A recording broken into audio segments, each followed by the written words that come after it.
We begin this John Lewis tribute where he also began, with civil rights.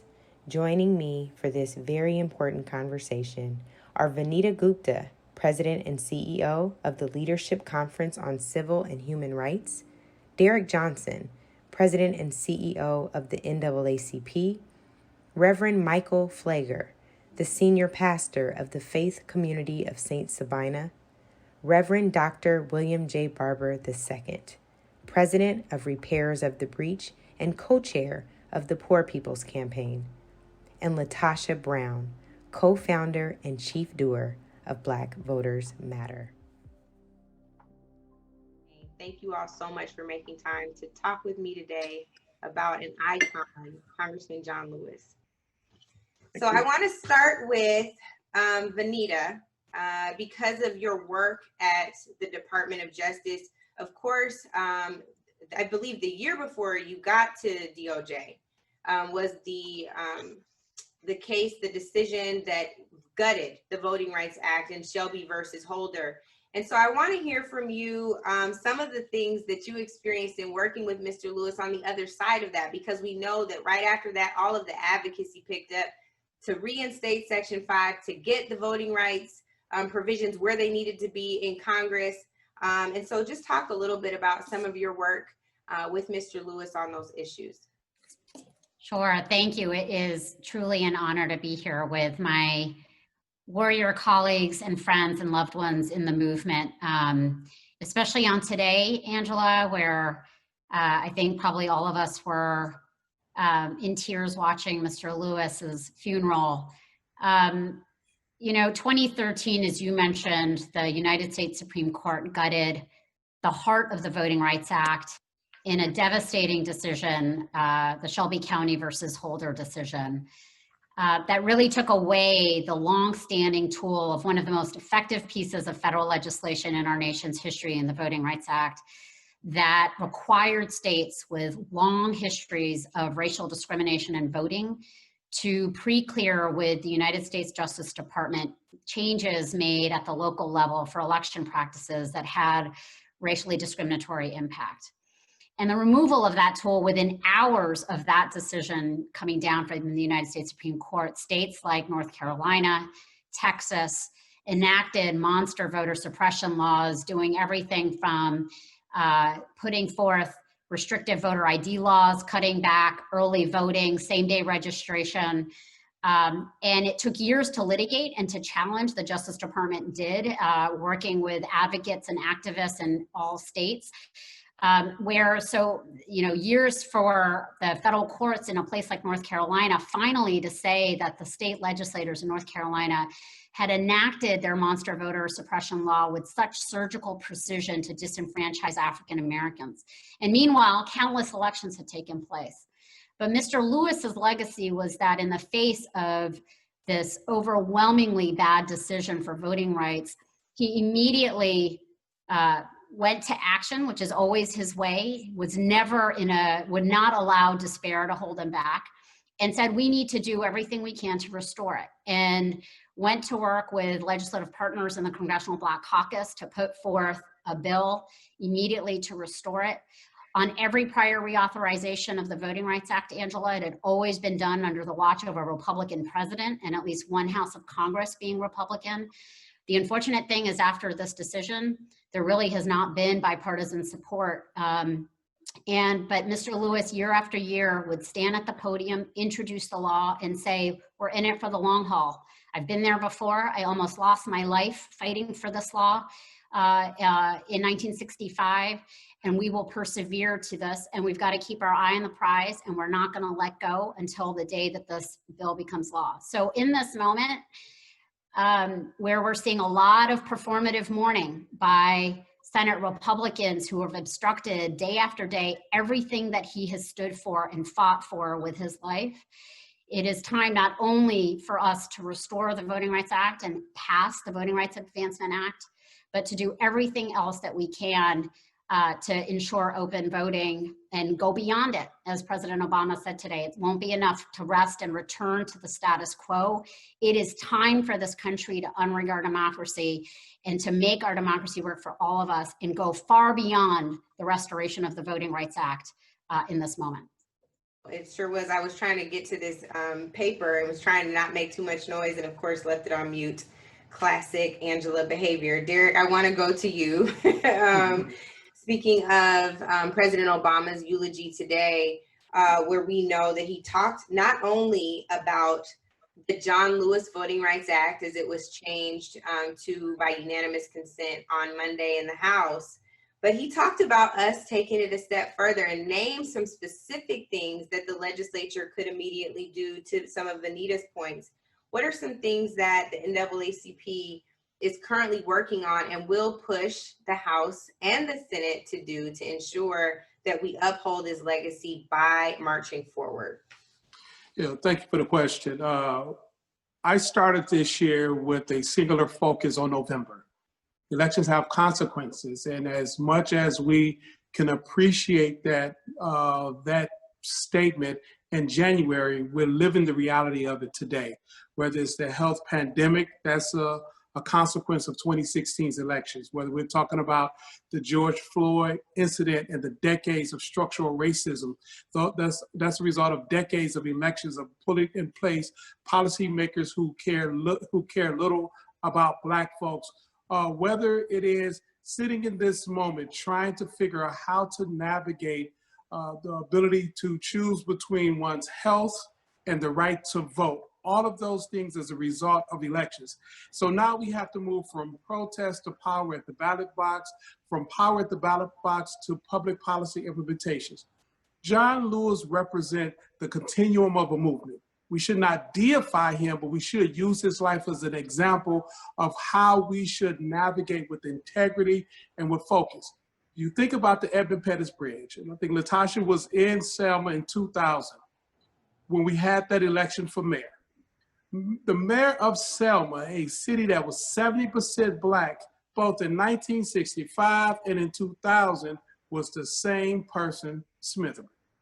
And as we celebrate what took place on that bridge, the lives of those who lived in Selma, Alabama, although changed some, it didn't change enough because they did not appreciate and how they can leverage. They individually appreciate it, but their ability to leverage their vote to get someone to represent their interests.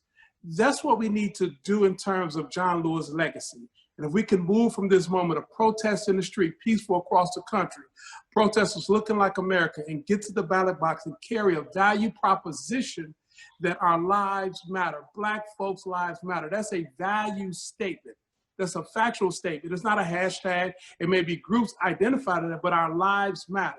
And take that value proposition and ensure that the policymakers who are elected actually implement public policy that reflect our needs and interests. Naming a bridge would be great. Naming the Voting Rights Act reauthorization bill and getting it passed would even be better. But making sure the value proposition that policymakers walk into office with January 20th federally and after the 1st of January state and local would really recognize his life's work, 62 years of life work to exemplify that public policy determines structural racism. Structural racism can only be addressed through public policy. So we must march from protest to power, from power to public policy. Derrick, I'm gonna need that in a speech that I can use after this. So I'll borrow it. It may or may not be with attribution, but that is a bar, as the young people say. LaTosha, I wanna go to you from Alabama. Talk about how much you stand on the shoulders of John Lewis regularly. Derrick talked about this idea of a value proposition when people come into office on January 2021. And the thing that I love about Black Voters Matter is you are never talking to us just about our responsibility stopping once we get to the polls, and the fact that the elected officials' responsibility isn't just getting on the ballot. Talk to us about the important bridge to cross to ensure that it's not just the power of the vote, it is what else comes with that, to Derrick's point around public policy. You know, thank you for asking. One of the things that people used to say all the time, these phrases that I hate, is that if you don't vote, you don't count, right? And it's so disrespectful, because what it implies is that that the value of people is tied up in how they engage in the system. And ultimately, all human beings, all human lives counts, right? And has value. To the extent we're talking about the election and voting, that's where people actually operating in their agency to make decisions about them. But there's two things I think related to that. One, Black voters have been seen as participants in a system, right? We're not voting just to participate. This is about power. And we've got to be, it never ends. It's not just even about, it's the policy piece that's power, and then there's power with the policy. Because ultimately what we do know is Brown versus the Board of Education was 1954. Most schools didn't get desegregated until 1970s. So when you have policy and don't have people power, it doesn't work. And so ultimately what has happened is half the population in this country, they don't even vote. And that's not by accident. That's part of how people have been turned off in the process, and some of them have been marginalized from participating. I just want to briefly go to when Derrick was talking about in 2000, because we were together on working that race. We worked hard, and that might be the hardest election I've ever worked on. And we had a Joe Gotta Go campaign. And what happened is there was this idea that part of the reason why Smithman, who was the white mayor, who was the same mayor who had called Dr. King, Dr. Martin Luther King, was in office, is because Black folk, some way we were ignorant, we weren't voting. That's when I first got introduced to voter suppression firsthand. That ultimately what would happen every 4 years when there was an election, somehow when you start looking at the votes, the white boxes had as many votes or not more than the Black boxes. Somehow there are dead people that were showing up on the rolls. Somehow when people tried to go vote, they were dropped off from the rolls. And so in that particular election, you know how we won that election? There was over 80% voter turnout. That ultimately we had to overperform. Where is there 80% turnout in the country? We had to overperform just to win. I'm raising that because there is a fundamental, we're back at that space now around voter suppression, that ultimately there were other things that happened. And even I'm gonna bring up my beloved city of Selma for a number of reasons, that it did not stop in 1965. There was Tent City, that there was a white backlash, that when Black folks went and registered, right, where the world moved on and said things were fine, that there were many folks who were living on farms that got kicked out of their homes and literally lost their jobs. There was always this repercussion. What we're dealing with right now, in some way, is a white backlash from Obama. Electing Obama, what we saw immediately after that was a white backlash. And we're still dealing with the remnants of that. I'm raising that because I think it's important that we really talk about even voting in the context of how does that give power back to the people. On some route, we have also allowed it. The Republican Party has just been bad actors, but the Democratic Party has been complicit too. If we want to be honest with those of us who live in the South, half the time, and Derrick is one of them as well, we've had to even fight our brothers on both sides of the aisle. And so I think it's really important that we're talking about making this bridge and what we have to do. We have to be honest and engage people in a conversation around affirming their agency and their humanity, because part of what we act is we act, like I always say, every election cycle, it would be round the Negroes up.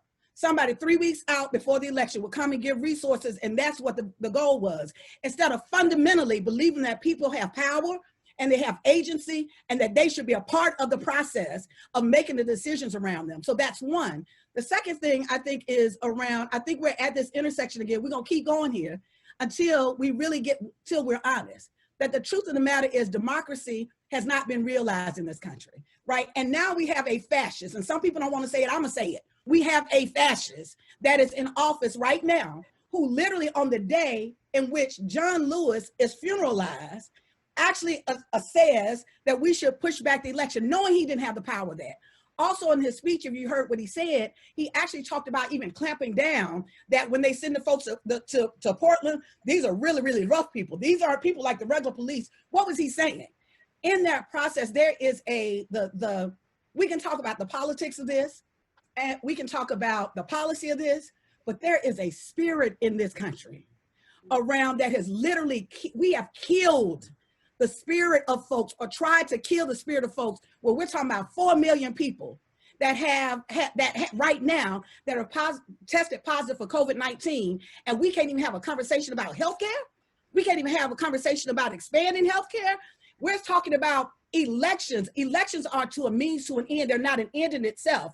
Part of the reason why the conversation stops there, because those who have been in political power, they benefit when we disengage, because it's really about them being in power and position. So we've got to flip this thing. I know this is more than what you asked for in that question, but we've got to flip this thing and have a real conversation around politics as it leads to power, as it leads to people power. And ultimately, what is it going to do if we're not using this process to advance the lives of people? Then even the Constitution says that when government no longer serves your interests, serves the interests of the people, it should be replaced, it should be or abolished. It says that. So ultimately, we got to have a reckoning even with ourselves around how we're engaging in this process. And we're not putting the focus on everything is just around vote, even though my whole life, adult life work is about voting, but literally is about centering people and the empowerment of people and helping them to believe in themselves, connect to their humanity, and really feel a sense of their own agency and power.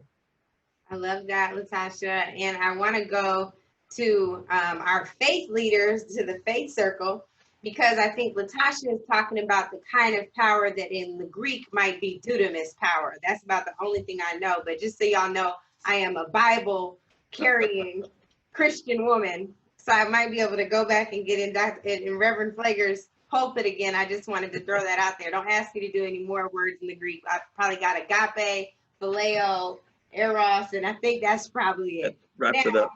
I wanted to come to you all because we know that faith, of course, was a central theme to the work, the life, and the legacy of John Lewis. But VANITA said something that was also a bar earlier when she talked about performative mourning. We know that faith without works is a dead faith.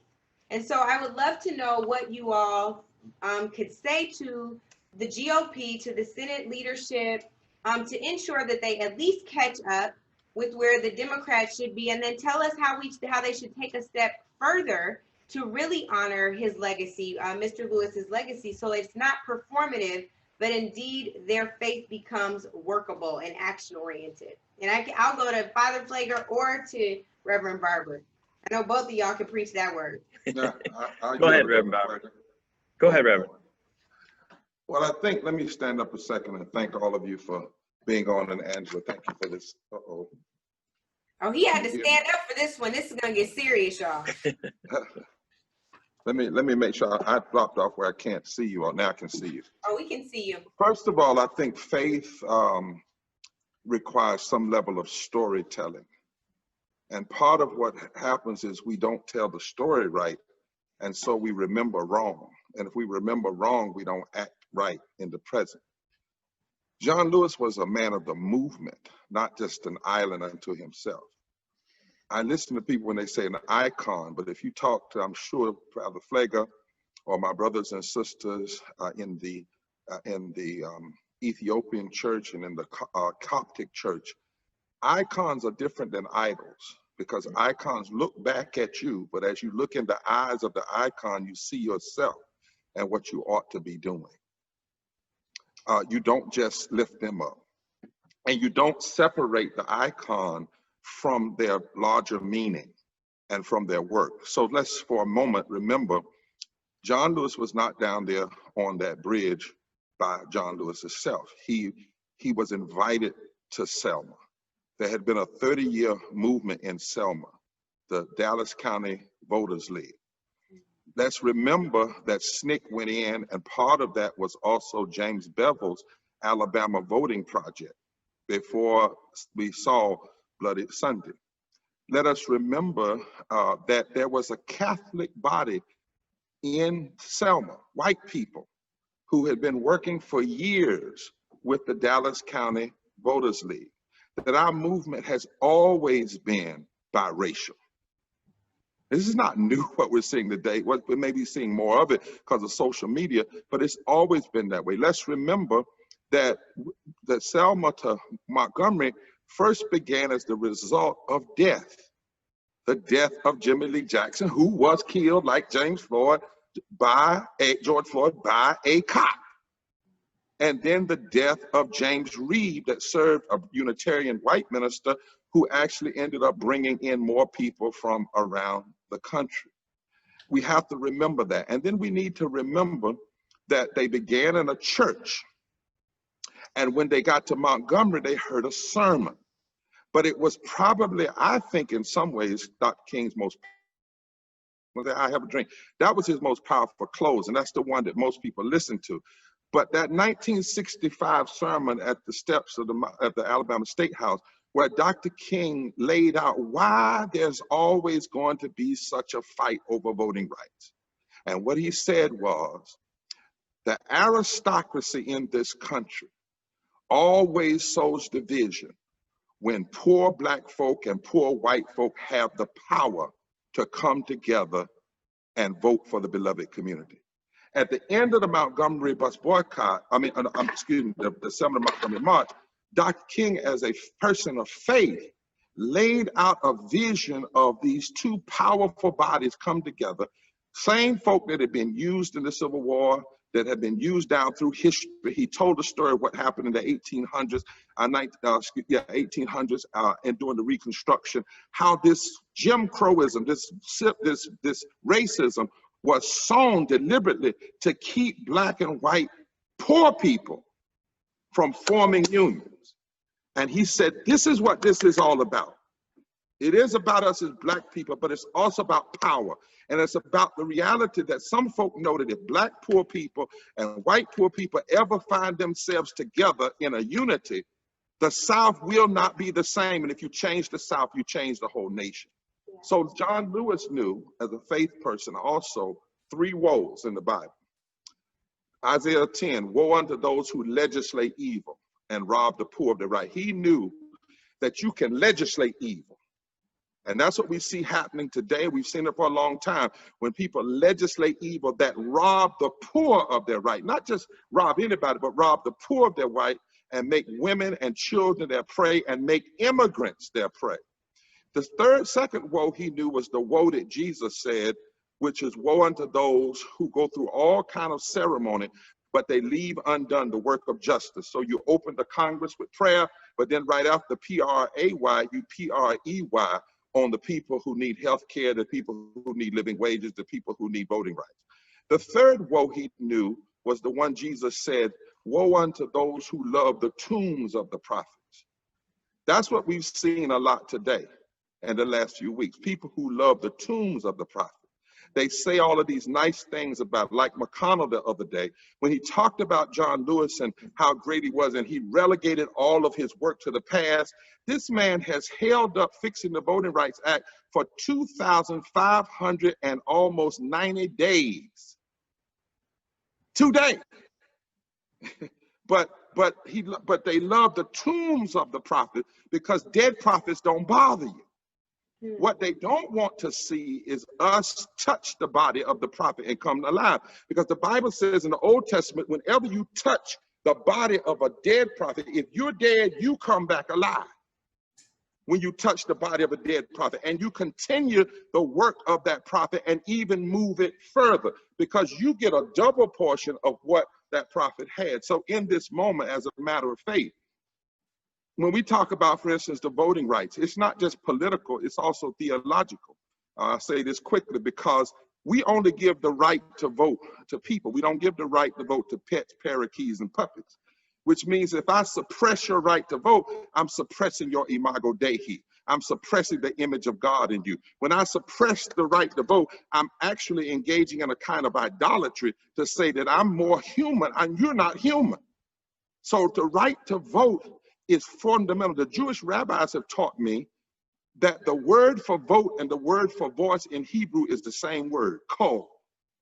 It's the same word. When it says the voice of the prophets, that same word could be translated the vote of the prophets. So my vote is my voice, and my vote ought to represent my voice. In other words, my vote ought to represent the agenda that I care about. And so in this moment, yes, we need renewal of the Voting Rights Act, but it just can't be a renewal because the devil is in the details. We can't have a Voting Rights Act that allows Alabama, Mississippi, North Carolina to exempt out and never be brought in and just have it on paper, but not in reality.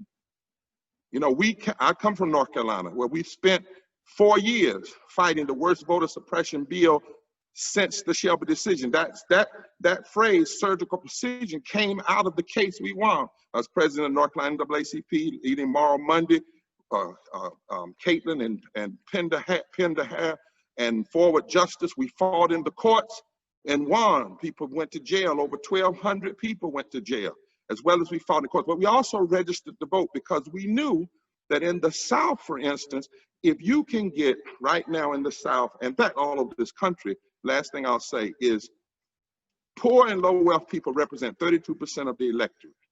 We have a study coming out soon that says if just 10 to 15 to 20% of poor and low wealth people could get together around an agenda of all races, creed, and color and vote, they could fundamentally change all of the major Senate races and the presidential elections in this country. So what we're saying, and I think John Lewis, if you go to his speech in 1963, he lifted up two things on the March on Washington. I'll stop here. He said to Kennedy, this bill isn't good enough unless it protects the sharecropper who loses his land for trying to vote, and the maid who works for $5 an hour in a household that makes $100,000. John Lewis was the only one that mentioned sharecroppers that day. He was the only one that mentioned maids. And he made it clear that they were there for voting and for jobs. So in the Poor People's Campaign, what we're saying is there are 5 issues you have to address simultaneously. And if you look theologically, you have to address them too. These 5 are systemic racism in all of its forms, in manifestation toward Black people, brown people, indigenous people, systemic poverty, because there are 140 million poor people in this country. And before COVID, 140 million poor people in this country, 43% of the nation. Before COVID, 700 people were dying a day from poverty. So we have to address ecological devastation and the denial of health care. We have to address the war economy. That's where the money is. That's where the money is for infrastructure. That's where the money is for healthcare. That's where the money is to give more money to protect the electorate. That's where the money is for living wages. If you just took one military contract, you could fund all 14 states that have denied healthcare in total for several years. And we have to address this false moral narrative of religious nationalism. And they have to be addressed together. And we have to bring that coalition that King and Lewis talked about at the end of the Selma to Montgomery March. We have to do that together. And when we do that, I would close and say this, and I know that's the third close, so this is the last one.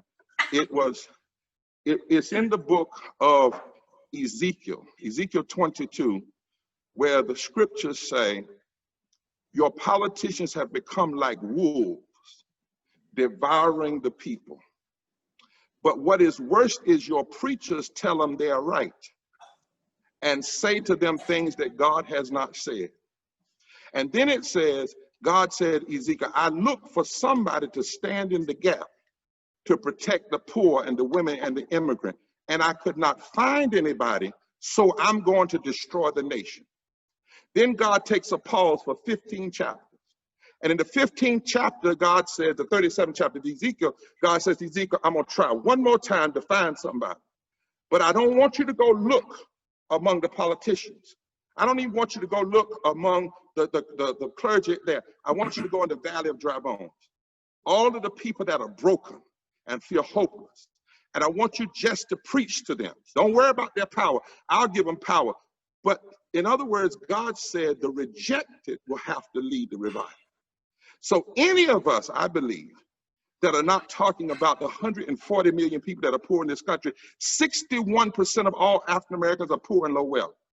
30% of white folk are poor and low wealth. That's 26 million Black folks, 66 million white folk. If we can bring Black folk from Alabama together with white folk from the Appalachia and form that power, we don't even have to get 50% of them, just 20%. And have them engaged in an electorate together around an agenda that starts with the addressing of systemic racism, the valley of dry bones, can rise up and shift this nation. That's what King and John Lewis were talking about at the end of the Selma to Montgomery March. And I believe theologically, if he's our icon, we must see that today. Wow, Father PFLEGER, Reverend Barber handed you a fiery mic, so I think all I can say is amen, Reverend.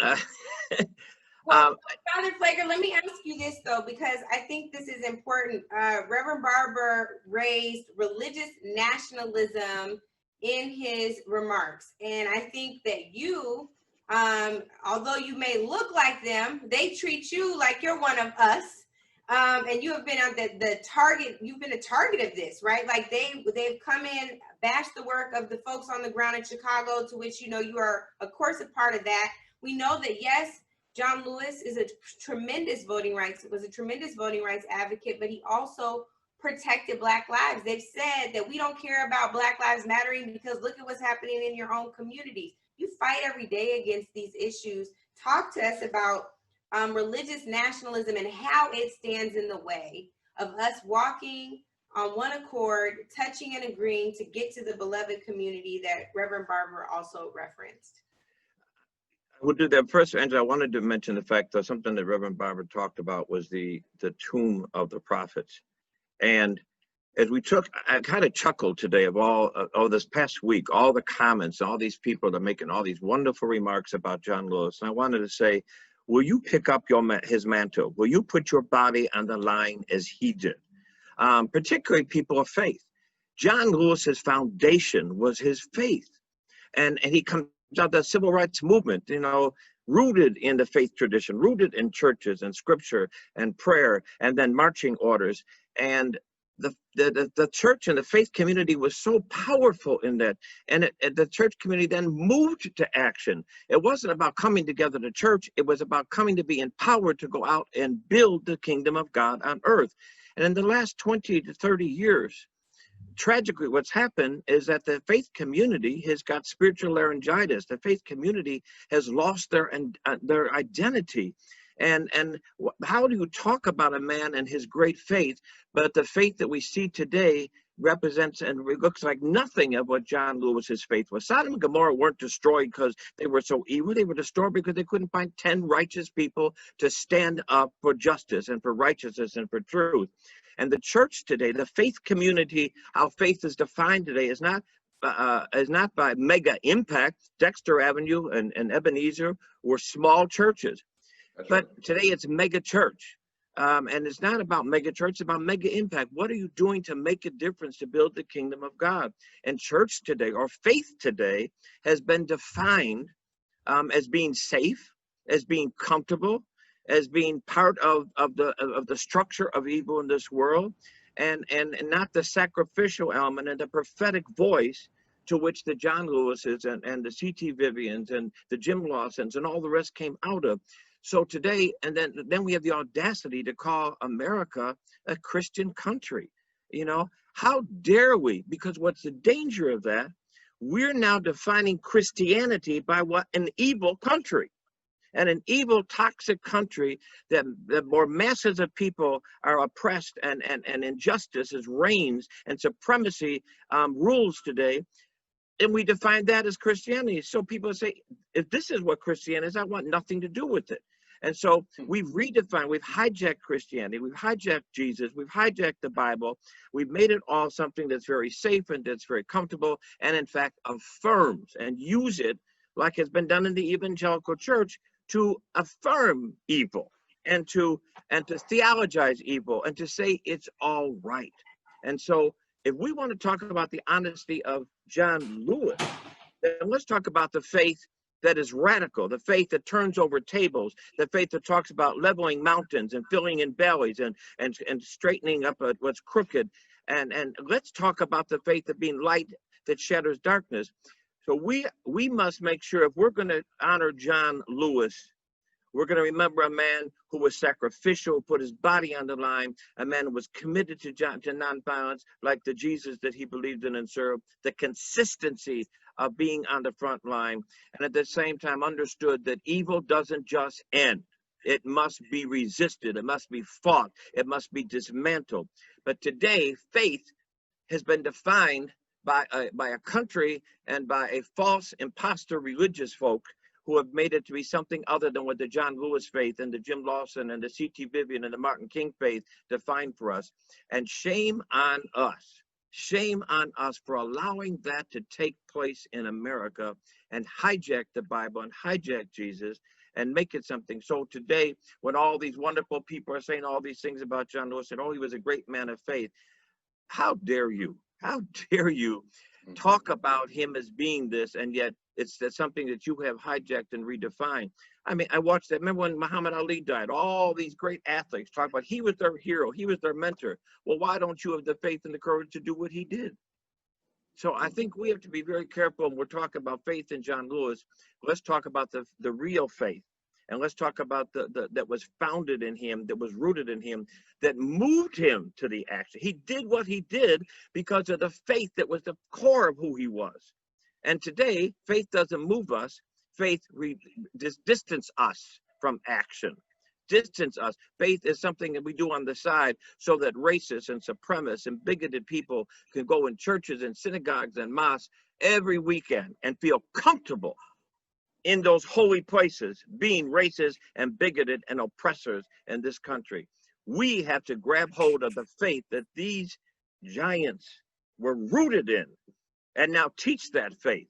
If we're really going to be true to and honor him, then live the faith that he taught us.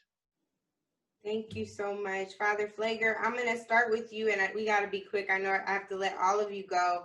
But I want each of you to just offer up one thing we can do immediately. I hate having conversations without specific action. So one thing that each of us can do as a people, as a nation, to honor Mr. Lewis's legacy today and always with our actions. So one thing you think we can do, Father Pfleger, I'm going to start with you. One thing I think we've got to do is decide that evil is not going to just go away and change is not going to just happen. What are you going to fight for? What are you going to pick? John Lewis said after Dr. King and after Bobby Kennedy got killed, he felt he was pushed to do something. What are we feeling? Well, every person feeling pushed to do so. What are you going to do to make a difference? So everybody has to ask themselves that question. I love that. VANITA, how about you? You know, Congressman Lewis said that democracy is not a state, it's an act. I think hope is not a state, it's an act. And right now in this moment, we can't stop at restoring the Voting Rights Act. We've got to work to enact automatic registration, restore rights for formerly incarcerated people. We need to add polling places, not be shutting them down. We need to expand early voting. We need to make Election Day a national holiday. We need to pass DC statehood. We need to end gerrymandering and probably end the filibuster. And at the end, we need to vote and we need to show up. That will be the greatest thing that we can do to honor Congressman Lewis's legacy and to make sure that we are fighting for our democracy with hope. I love that. VANITA and Barack Obama on message. And that is exactly what was instructed in the eulogy as well. I love that. That's a good note for us. We should definitely all make sure we have those notes and we're all saying the same thing. That's a great step forward. Derrick, I'm going to go to you. There's not much more I can say after what VANITA she said. She summed it up. John Lewis was an ordinary person who did extraordinary things. We are all ordinary people with the capacity to do some extraordinary things. But we need to do those things full of integrity, with a strong character, and recognize what we do for others come back to us tenfold. It is not about us, it's about our neighbors. And if our neighbors are safe and healthy, we can create the beloved community that so many of us long for. Thank you. LaTosha? This little light of mine, I'm gonna let it shine. This little light of mine, I'm gonna let it shine. This little light of mine, I'm gonna let it shine. Let it shine, let it shine, let it shine. Each of us have a light. this is the moment. We need all hands on deck. I wish I could say one thing, but it's not one thing. One, you know, if I were to think, we got to organize. That at the end of the day, we have to organize. Yes, we've got to vote, but we've also got to radically reimagine this country. That if we want something different, that we can't stay stuck in what the founders, what we say American founders, because the founders of this country had the ideas around democracy, but they certainly didn't believe in democracy. So then we need the founders of democracy to step up. And so we each have a light. So I think the one thing that we can do is show up, to show up and be a light and a lamp for others.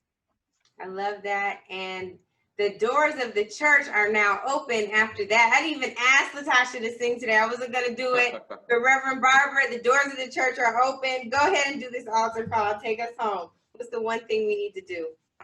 Well, I think that in this moment, we have to realize that we are in the midst of a third Reconstruction, and it could go either way. And literally, the possibility of America, the question on the ballot is not just two potential candidates for president or the Senate, but will America be?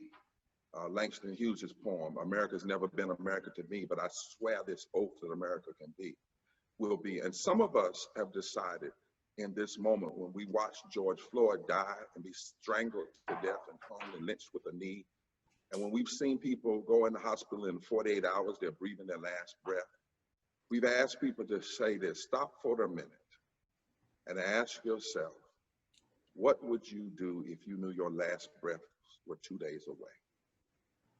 What kind of world would you fight for? And then start acting like that, even if you live 48 more months or 48 more years, as though we have no more breath to waste.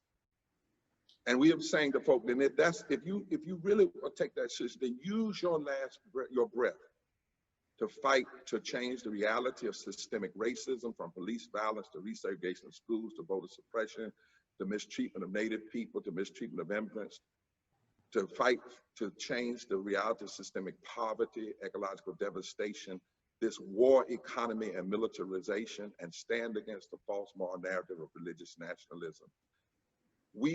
I truly believe we must be serious about really mobilizing, organizing, registering, and educating the members of the 140 million people in this country of poor and low wealth. 61% of our people, the majority of our people that are essential workers that are being treated like they're expendable, they're being called heroes. But as one lady said, I feel like I'm a zero, and every day I feel like I'm going to my own mass murder. We must start right now challenging McConnell, but we also must focus on voting not just for the president and Senate, and I love that word, reimagine, reconstruct this democracy. And we need people to vote around an agenda, not just for personalities. An agenda that says we're gonna fight and turn everything we can out for 100 days, and then we're gonna make whoever's elected better than they even imagined they could be. We're going to make them do more than they thought they could do, like the movement did to Lyndon Johnson and Kennedy. They didn't plan to do what they planned. They did. They did not plan to be written down in history side by side, but the movement determined the political atmosphere and changed them. And so hopefully that's the attitude we have, voting for an agenda, voting for reconstruction, and deciding that until my last breath, we will never give up on love and justice and truth. I love you all. I am so grateful to just share time with you, to honor Congressman Lewis's legacy, but not only through remembering him and memorializing him and paying tribute to him, but to share space with each of you, given the work you do every single day. I know that he is so proud of each and every one of you. And as he tells us to go and get in good trouble, I'm so grateful that I could have a panel of some of the best troublemakers in this country. Thank you so much for the work you're doing. And I hope you all know you can call on me to get in trouble with y'all. Thank you. God bless you. Thank you.